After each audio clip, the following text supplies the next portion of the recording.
Good morning, everyone, and thank you for joining me for studying. This week we studied the portion of Vayeira. It's the fourth portion. Part of the Torah portion this week is very sad. We read about chasing Abraham, taking his way, kidnapping his wife again. We read about Sodom and Gomorrah, 4 cities that are being destroyed. We read about Lot having grandchildren from his daughters. Very sad. But towards the end, we read about a very happy ending, and that is the birth of Yitzchak, the first person to be born to Jewish parents. Jewish parents are chosen by God to be the ones to reveal godliness in the universe. That's Abraham and Sarah. God changes their names. It's part of the conversion. One part is to change the name, taking a new name. Abram becomes Abraham. Sarai becomes Sarah. Now they can be good parents to a nice Jewish boy. Is this the first person that God named? So Abraham named them, but no, beforehand, God, the angel of God told told Hagar to name her son Ishmael, and Abraham, by divine providence, knew the name, what the name is. I believe previous names also, Hanoch and Noach, was also by divine inspiration. But the topic of our discussion is going to be about Yitzchak, the first person to be circumcised at the appropriate time, 8 days old. Jewish law, or God tells us in this week's Torah portion, that a male Jewish boy should be circumcised at the age of 8 days. Abraham was circumcised at what age? 99. Ishmael was circumcised at what age? 13. Yitzchak was circumcised at the age of 8 days old, the first one. The Medrash tells us that there was an argument between Yitzchak and Ishmael when they were young. Ishmael says to Yitzchak, I'm greater than you because I circumcised when I was 13. I knew what I was doing and I agreed. You did it without anybody asking you. Yitzchak, on the other hand, said to Ishmael, but I'm the first to be circumcised at the age of 8 days. And the Medrash tells us that Yitzchak is right. The topic of our discussion is, what is so unique about being circumcised at 8 days that supersedes Ishmael be willing to be circumcised? After all, Yitzchak wasn't asked. How can you put it above Ishmael, who was asked and agreed to be circumcised? That's the topic of our discussion. So I'm going to start reading. We're reading from selections from Lekutei Sifot, page 165, the first stop. The Medrash states, or relates, that Yitzchak and Ishmael contended with each other when they were young. Ishmael argued, I am more beloved than you because I was circumcised when I was 13 years old. Yitzchak countered, I am more beloved than you because I was circumcised at 8 days. So this discussion, or the debate was who was bringing greater pleasure to God, who was connected to God in a greater way. Ishmael contended that he did it willingly, and Yitzchak says, I did it at the appropriate time, which is 8 days. The reason Ishmael was circumcised at 13, saw himself as more beloved than is easily understood, says the Rabbi. As the Medrash states, Ishmael boasted, I had the opportunity to object, but I didn't. Ishmael could have said no, and he didn't. However, we need to understand why Yitzchak claimed that being circumcised at 8 days was a reason to be cherished more. In other words, on the surface, Ishmael's claim makes sense. Yitzchak's claim that because he was 8 days old doesn't make sense, that it's greater than Ishmael's decision. in correlation also the fact that Ishmael had only 3 drops of blood, just I don't know about 3 drops of blood. Ishmael says, I circumcised myself, as the Torah says, Abraham circumcised him, and he did it when he was 13 years old. In other words, he was at his full strength. Yeah, Abraham was 99 years old. He could have protested. and he didn't. And Ishmael, so we're not getting into the details. The fact is that you're circumcised. Some commentators have explained that the virtue of being circumcised at 8 days is that fulfilling a mitzvah at its prescribed time is preferable, and the time for circumcision is when the child is 8 days old. Some rabbis explain that fulfilling a mitzvah any time is great, but doing it at the appropriate time when it is designated for the mitzvah to be fulfilled is a very unique way of serving God to a far greater degree. And therefore, Yitzchak did it in a way that Ishmael couldn't. God says very clearly, he says, anytime you have children born or any servants, they must be circumcised at the age of 8 days. And therefore, Ishmael wasn't able to do that. Says the Rebbe, this is one commentator, some commentators that explain in that way Yitzchak told Ishmael, of course you agree, but I did it when God wants it to be done, not at the age of 13. But the Rebbe says that does not make sense. Why?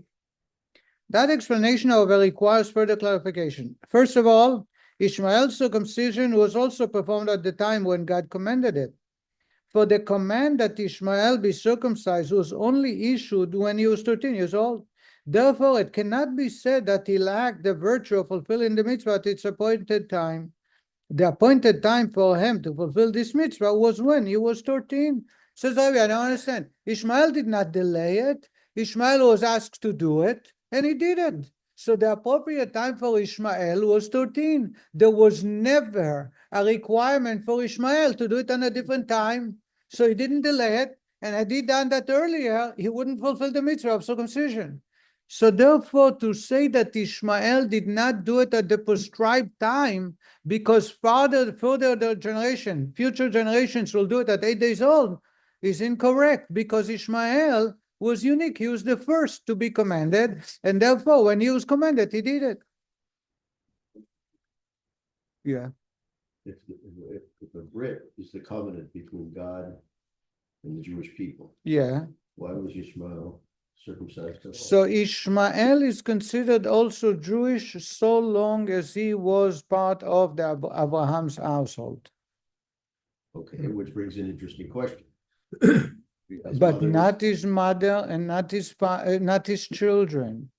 At that time, before God gave us the Torah and made a covenant with the families, a Jew is someone who was chosen by God. So he might have a child who is not Jewish. There's a whole discussion about Esau. Esau is the son of Yaakov, whether he's Jewish or not. And the answer is that according to all, that he's not Jewish. Same is according to most. Esau's mother was Jewish. Of course, but that was not the definition of a Jew. That's not what determines whether someone is Jewish or not. Only when the family of the Bnei Israel, the children of Israel, stood by the foot of Mount Sinai, and God says, I'm making a covenant with you from now on for future generation. If the mother is Jewish, you are part of the family. So Rachel and Leah had a father and mother who were not Jewish. But by marrying, by virtue of marrying Yaakov, they became Jewish. Zilpah and Bilhah, the same story. Rivka is the same story. Rivka was from Betuel. Betuel was not Jewish. He was a murderer. Laban, the father of our great-great-grandfather, was a murderer, a cheater and a murderer. And yet his children, some of them were Jewish. Why? Because they married, and by marrying Yaakov or marrying Yitzchak, God chose them as Jewish people. The only exception, the only time is Yaakov's children. Because they all follow God's path, God chose them and continue on to the choosing them for the future until God said, only if the mother. That's when the Torah was given. They were Jewish because she converted. She converted after she had the children. She converted after, no, before. When she married Moshe, she accepted God. So Jethro had to convert, and his household. According to some opinions, he converted, some say he didn't. But Moshe's children converted, Moshe's wife, Tzipporah, converted. Also, I'm not sure that only the maternal lineage is the one who determined whether someone is Jewish or not. At the time, it was by choice or the family of Jacob. So therefore, even if the father is Jewish and the mother is not, perhaps the children are Jewish. The change that happened, that only a mother, is at the giving of the Torah. Okay? So again, say the Rebbe, it's impossible to put a plus or a greater way of serving God by doing it at 8 days old as opposed to Ishmael, because Ishmael did it on time. That was the time God gave him, asked him to do, and he did it then. So therefore, for him, it's a prescribed time.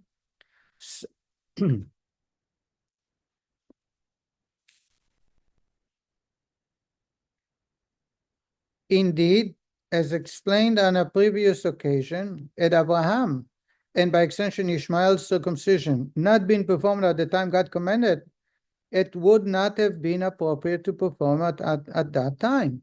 If someone does a covenant with me, and they went and cut part of the body or let blood, as the covenant is, but I am not agreeing to it, I'm not aware of it, there's no covenant.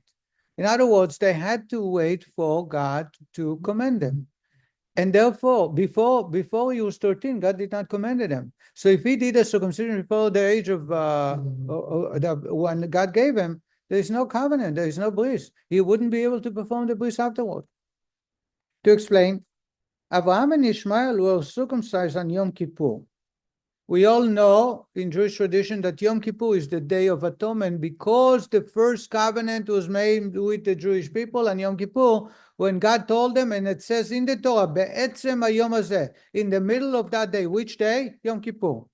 Now, Abraham observes the entire Torah before it was given, and that includes the law that a circumcision that is not performed at its appointed time may not be performed on Shabbat and festivals. Hence, Abraham was permitted to circumcise himself and Ishmael on Yom Kippur only because he was commanded to perform circumcision at that time. Thus, the circumcision of Abraham and Ishmael had the stature of mitzvah performed at its appointed time. Did you understand what the Rebbe says? I have a problem with it. So let me just explain that before problems are solved. The Rebbe says Abraham served God with all the commandments, including Shabbat and holidays. Are we allowed to circumcise a child at Shabbat and holidays? The rule is yes, only if it's done at the 8th day. If you pushed it off, the baby is not well, or there was no moihel, whatever the reason, we delay it, and then Shabbat and holiday is unacceptable. Now, Abraham was told by God in Yom Kippur, now is the covenant I'm making with you, circumcise yourself, and he circumcised himself at that day. This was Yom Kippur. The only way we can justify it is that he has done that at its appropriate time. Because if it was a delayed circumcision, meaning the appropriate time is 8 days, but now due to a technical reason that God did not ask him yet, he delayed it, then he would have not been allowed to do it in Yom Kippur. He would have to do it. So that's the second point that the Rebbe is making. First, the Rebbe is saying that the appropriate time for Abraham and Ishmael was when they performed it, and there is no benefit, there is no plus to doing it at 8 days compared to Abraham and Ishmael, because that was the appropriate time. The second one, says the Rebbe, if it's not the appropriate time, it would be forbidden to do it on that day. How do we know? Because it says in Abraham, Be'etzem hayom hazeh nimol Abraham ve'Ishmael beno. Be'etzem. What does be'etzem means? In the middle. Etzem in Hebrew is bone. Bone. Atzamot Adam. Ad etzem. Bone. B-O-N-E. A bone. Bone also is the essence of the body, right? Every body part has the bone, the backbone, the bone. That's the structure of the. So when we say be'etzem hayom hazeh, it refers to in the middle of the day. In other words, he did not delay it later on when nobody watches. He did it publicly, openly, when everybody is busy, like Grand Central, in the middle of the day. That's why it says be'etzem hayom hazeh. Just a minute. When it says Yom Kippur, the word be'etzem, the same word is used many times when God is going to atone for the sins. It says etzem hayom, just the essence of the day atones without even asking. So the word etzem appears in the Torah first time by Abraham and appears many times on Yom Kippur. That makes it that day when he did it was Yom Kippur. But that's my understanding. I'm sure the commentary, it's known all day. By the way, if you follow the poets in the poems that we say on Yom Kippur, you read about this day was a day that Abraham was circumcised. By the way, that on Yom Kippur, what reading do we read? The Akedah is the first day, I think. Yom Kippur. The first day of Rosh Hashanah. Thank you. So what do we read? Could be that we read about the birth of Ishmael on Yom Kippur, and that's because it mentions the circumcision. Let me look.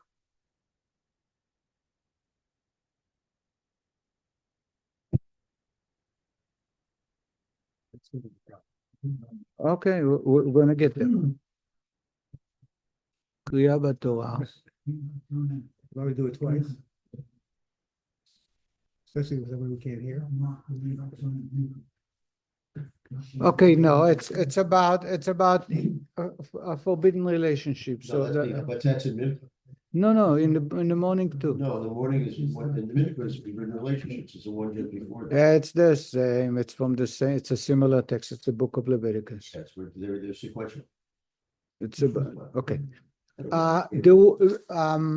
Harry, it is well known that the covenant that God made with the Jewish people was done on Yom Kippur.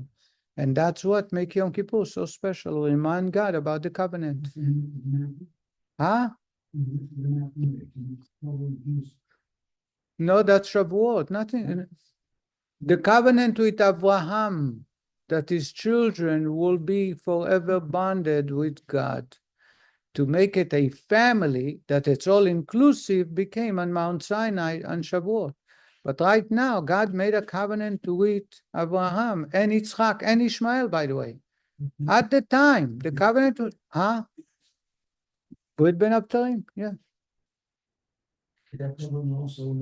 So just a minute. No, Brit Ben Abtarim was done when Abraham was 86 years old. That's not the time. The actual covenant where God tells him, make a sign on your flesh. And that would be a sign forever, and every male born should be having a sign, is done on Yom Kippur. Says the Rebbe, if it is considered not at its appropriate time, he would have been forbidden from doing it because he kept all the Torah and mitzvot. Therefore, we have another proof that what Ishmael and Abraham did is not lacking any in comparison to Yitzchak, who did it at 8 days. Okay, Ali. My turn? Now Ali's turn. Please pay attention to Ali. I understand why Abraham wasn't circumcised at 8 days, because he wouldn't have followed the Torah at that age. He followed the Torah when he was older, right? Okay. Now, but Yishmael, if Abraham's following the Torah at some point before Yishmael was born, and then Yishmael was born, it would seem like he should be circumcising him at 8 days, because he's following the Torah at that point. Does everybody understand Ali's question? The answer is very simple. We just read that the exception to the commandments was the circumcision. Because for circumcision, you need God to want to make a covenant. You need two for a circumcision, for a covenant. And as long as God did not order that covenant, He it was gave them the impossible. Torah, he gave them the Torah. But that party had to specifically command them. That's the only commandment that God had to have given him. And the reason is because without God commanding him to do the circumcision, it has no value. We just read it. God commands us to do everything in the Torah. After he gave us the Torah, but to Abraham, he do it because he knew what the future is. However, he could have not fulfilled the mitzvah. I don't understand why this wasn't one bound law by is not, he's not bound by. If God gave him the Torah, except for this law, Is that what you're saying? We're bound He by gave it. the entire Torah except for this law. Was Abraham bound by any Torah? No, no, he did it willingly, But he wasn't. freely. He wasn't bound by it. Right. So even kashrut was not bound by it. He wasn't bound, but he followed. So he wasn't bound. Circumcision, he wasn't. Ali, there is another answer which I'll answer you soon, but I need you to get you to understand this, to accept that, and let me explain it. If God is going to give me a law of keeping Shabbat, Mhm. and he also is going to give me a law of separating milk and meat. Okay. Abraham knows that it's going to happen in 1,000 years. Okay, So he said, I want to serve God and I want to please God and do it. okay, And he does it. Yeah. And God is pleased for him doing it. Good. But there is one category of commandment that includes only one, but there's one category that the only way it to be to fulfilled and have any achievement, any good, is when God is commanding to be done, because it involves a covenant. The circumcision is no activity in life other than creating a covenant between me and God. If I do it because I know in 1,000 years God will give me that commandment, and I do it today, I achieve nothing. I hurted myself for no reason, okay, because you need to. okay, You understand? got it. Now I'll give you a second reason, Dangerous. but it's outside of our discussion. The second reason, the Rebbe once explained that he was forbidden from circumcising himself, because that means he's hurting his body, and there's a prohibition in Torah to hurt your body. The only allowance is when God gives us the commandment. And because God did not give it to him, he was not allowed. Okay? Okay. But I need you to understand the first answer, Okay. that circumcision is unique because it creating a connection with God. commanded him, You yeah. need God to command. Otherwise, there is no. And we'll see how it's important soon. You know, got it. The rest of it. When Yeah. was the covenant of halves after the War of the Kings? What? The covenant of the halves that Hashem made. Right after the war with the 4 and 5 kings, yes, when he was 86 years old. What's more, so the Rebbe pointed out 2 reasons why you cannot say to me that because it was done at 13 or 99, it wasn't done at the appropriate time. First, the Rebbe says he couldn't have done that earlier, and that's when God told him, so definitely it's the appropriate time. Second, says the Rebbe, if it's not appropriate time, how can you have done that on Yom Kippur? It must be that it was done at the appropriate time. What's more, it is hard to say that Yitzchak's claim was based on the virtue of fulfilling the mitzvah at its appropriate time. After all, fulfilling that requirement involves only a particular dimension of the observance of the mitzvah, the time when it must be fulfilled. How then can that virtue, that Yitzchak's circumcision was fulfilled at its appropriate appointed time, be as significant as the virtue of Ishmael's circumcision, which relates to the fulfillment of the mitzvah as a whole? That is, his willingness to undergo circumcision, even though he could have objected. By what scale could Yitzchak claim, I am more beloved than you because I was circumcised at 8 days? Did you understand the question? Says the Rebbe, when Ishmael says, I'm more beloved, makes sense. I could have protested and I didn't. Yitzchak says to him, no, I'm greater than you. Why? Because it was done at the appropriate time. The appropriate time, the timing of the circumcision, is a minor technical aspect of the circumcision. And therefore, how is it possible that that technicality, that minor improvement that Yitzchak did it at 8 days, should overshadow over Ishmael's performance of while he did it willingly? In other words, Yitzchak comes to Ishmael and says, the fact that I did it when I was 8 years old is far greater than the way you did it. It doesn't make sense. Did you understand what I'm saying?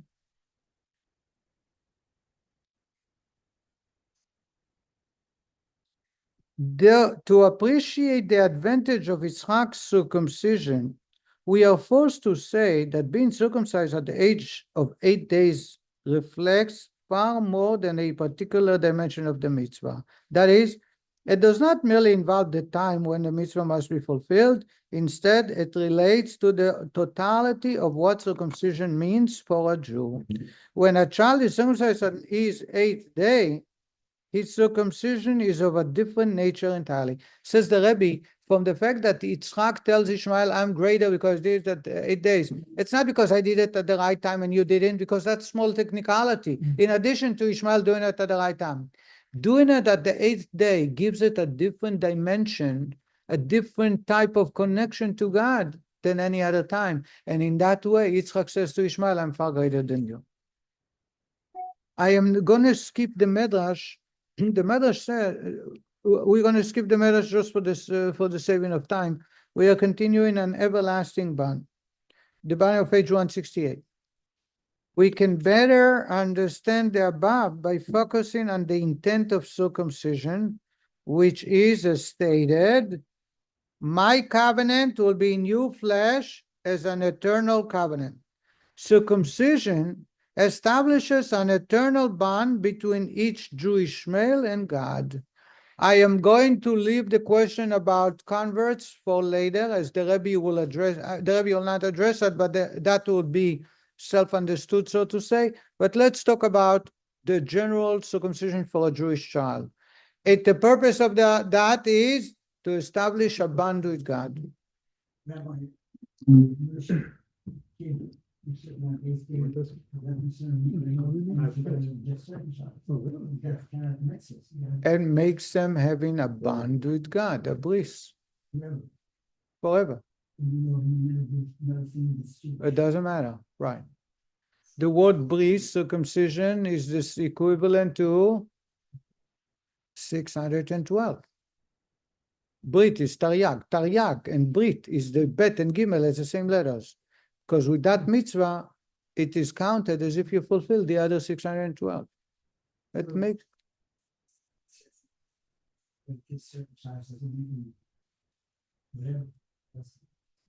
a goy who is circumcised have no value. There is no bond with God. There is no. But a Jew who is circumcised is equal to someone who fulfills the entire 613 commandment.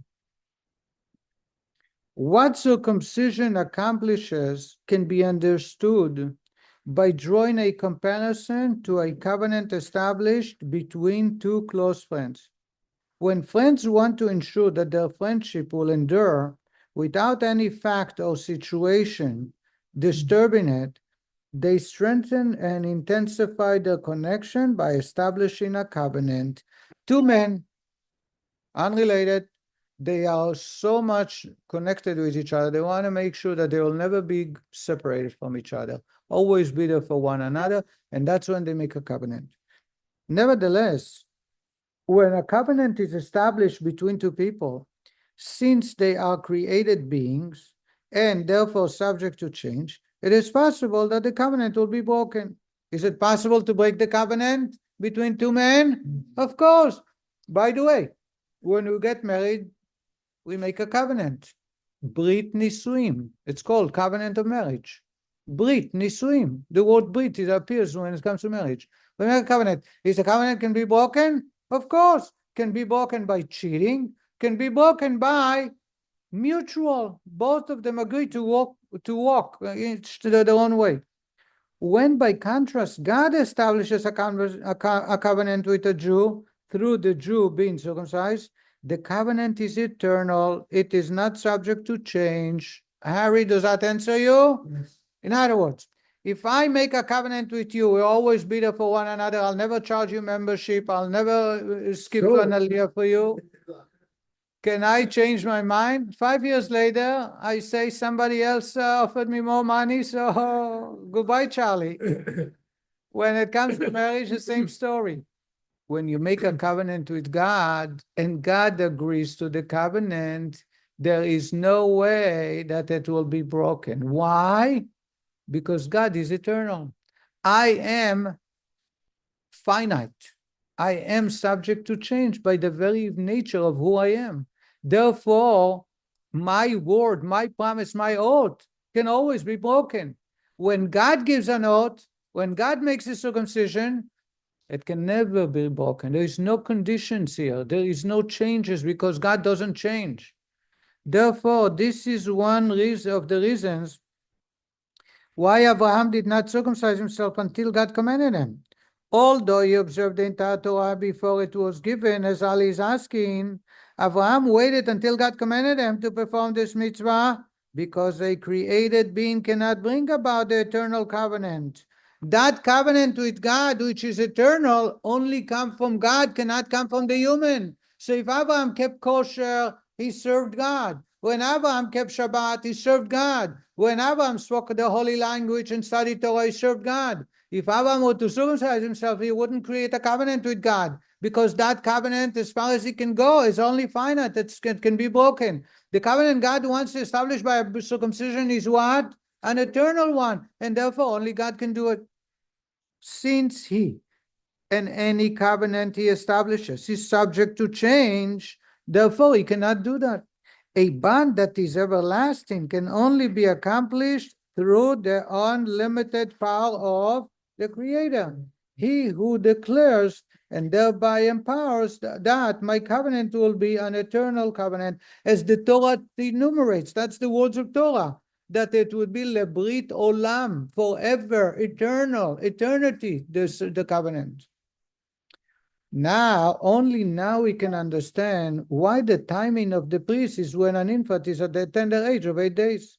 At that age, the child about to be circumcised is certainly too young to do anything by his own power to actively participate in the performance of the mitzvah. There is something very funny. No mitzvah is performed when a child is that young. Find me another mitzvah. It says that he's not obligated to fulfill the mitzvot until they are 13 or 12 for a girl, and all the commandments they do is education, is a process for training them. The only exception is circumcision, brit, 8 days. I don't understand. Studying Torah, you can wait till 12. Eating kosher, 12. Fasting on Yom Kippur, 12, 13. Not in your house. Huh? Not in your house. But when it comes to a brit, 8 days. He has no say. Says the Rebbe, when a person hopes to achieve something with his own power, he needs to prepare over time until he is ready and able to accomplish that goal. In contrast, the covenant that is established through the mitzvah of circumcision is brought about entirely by the Creator. Man plays no role in bringing it about. Man has no role. He is passive. And therefore, there has to be done. The appropriate time is 8 days prior. Later on, if you wait for him to be a bar mitzvah boy, then his part, by agreeing, by willing, is going to hurt that bond. It has to be totally by God. And therefore, you take the earliest that a child is healthy enough to be able, which is 8 days. Younger than 8 is not healthy enough. Question, Harry? True, the actual deed of the mitzvah is performed by man. In other words, God doesn't do anything. Man has to, the father or the community has to circumcise a child. However, the covenant that is achieved by that act is brought about entirely by God. In other words, it is not that man binds himself to God through the fulfillment of the mitzvah of circumcision. The opposite is true. When a Jew is circumcised, the act opens the door for God, to God, binding the Jew to him with an eternal covenant. So the act itself does not accomplish nothing. All it does is opens the gate for God to come in and say, now I'm making a bond. So who makes the bond between us and God and circumcision? Yeah. God. Only when I do my part, which is opening the door, the God wants to make a sign on my flesh, God will come and establish So if I try to do it on my own, like a non-Jew, it doesn't work, because God will not come to do the bond. Now we can understand why there is no reason to wait for the child to be old enough to be willingly to and actively participate in the observance of this mitzvah. Simply put, the bond established through circumcision is not his own accomplishment at all. That's why at the very first opportunity, as soon as the child is strong enough to undergo the procedure, he is circumcised. That's why it's the only mitzvah performed at the age of 8. If you keep milk and meat separate, you have to wait for a time where you're willing to do it. If you talk about keeping Shabbat and holidays and study Torah, you have to mature and then you have to fulfill the mitzvah. But circumcision, it's all about opening up for God to come in and establish that bond. And therefore, when he's 8 days old, that's the earliest possible, because we don't want his participation. His participation, his willingness will actually hurt the bond that God will establish. So outside of the name, circumcision is merely a custom, it has no kodesh. Correct. On this basis, we have a lot, you know, the Prince of England, all the children of the Queen and grandchildren are circumcised, and they hire a moihel, they hire rabbis to do it. But there's no blessing, there's no accomplishment of a covenant. They do it either for health reason or for religious. I don't know why, but they do it. A lot of people circumcised. Huh? A lot of people circumcised. A lot of non-Jews. Yeah. Yes. It's really common, yes, it's not common in Europe. In hospital. I am telling you, in Europe, the Queen in England, Yeah, you know, maybe them, but I mean, I'm saying in generally in European. I think in the former Soviet bloc, it's not common, but in Europe, in the Western Europe, I do believe that all do it. Western maybe, but not Eastern. I know that brit, circumcision, is the most performed operation in the world by far than any other.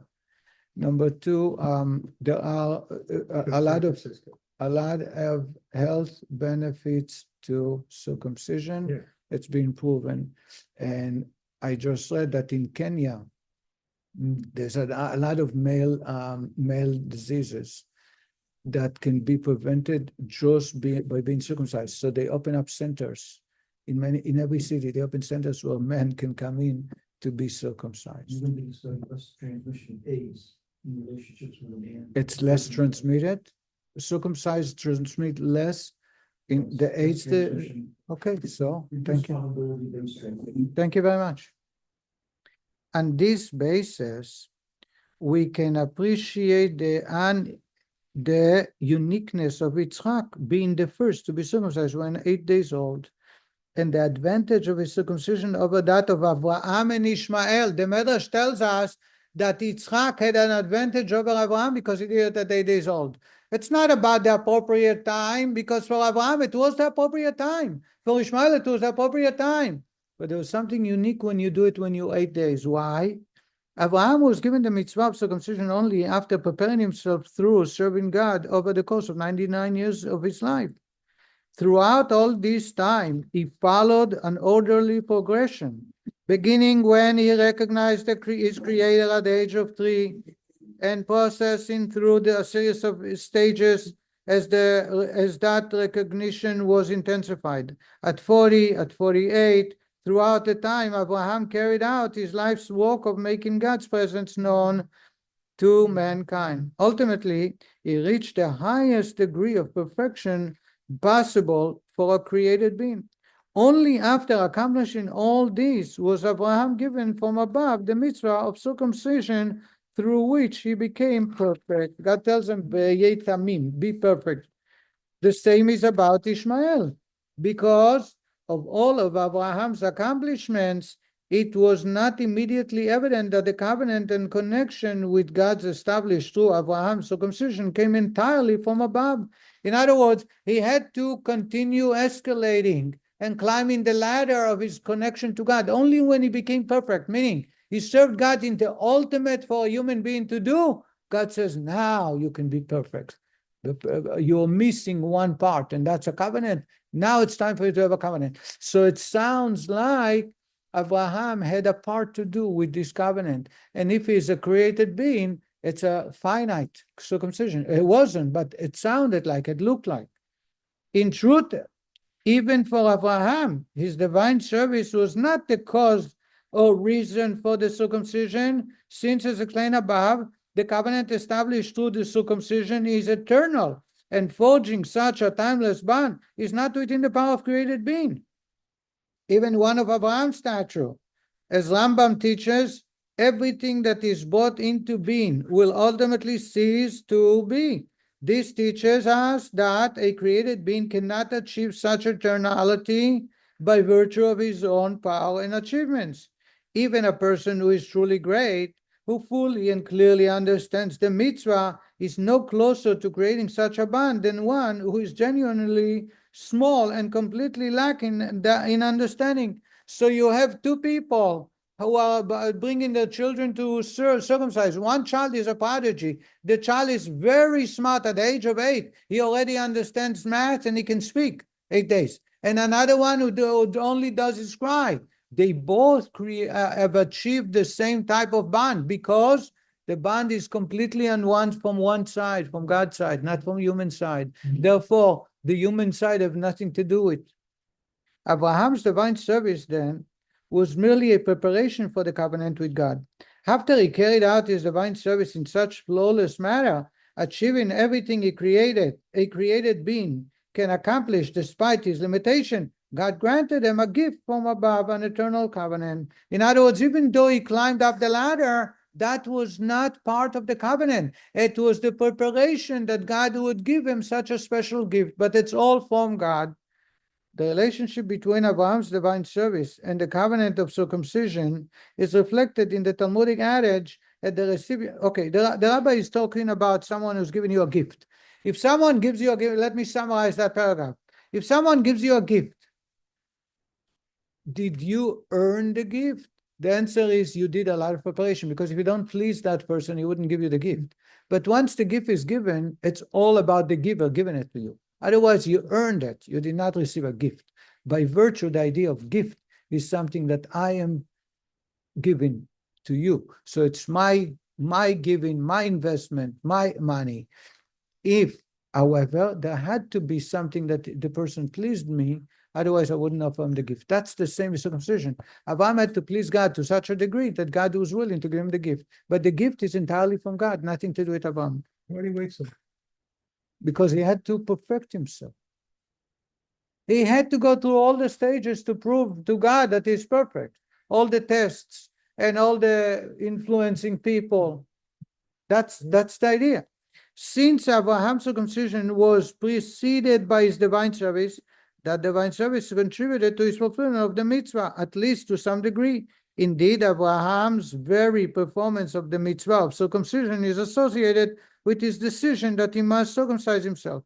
In other words, the fact that he agreed to do that is also participating in the mitzvah. In other words, it kind of hindering or creating a blemish, even though very minute, a small blemish to the covenant, because it's not completely by God. Abraham had to make a conscious decision to agree. Accordingly, it is not so obvious, nor is it emphasized to a great degree, that the covenant established through Abraham's circumcision came solely from above. A similar concept applies with regards to Ishmael, who underwent circumcision at the age of 13, when he had already attained the intellectual maturity. Ishmael made an intellectual decision to circumcise himself and enter into a bond with God. In other words, you have two to tango now. You have someone who agreed to do it and someone who is giving the gift.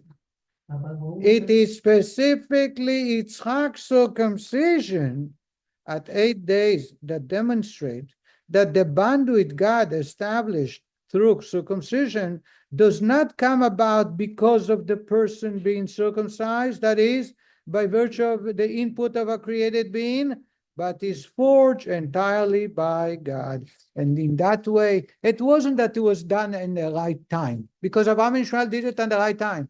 It was done without his agreement, without his achieving any good. And therefore, it was entirely done by God. Therefore, the bond is a far greater than that of Ishmael and Abraham. Medrash puts Yitzchak even greater than Yitzchak. The Yitzchak greater than Abraham. And that's why we do the brit 8 days old, before the child matures and is able to say yes. Thank you very much. Yes. That's the case. We got the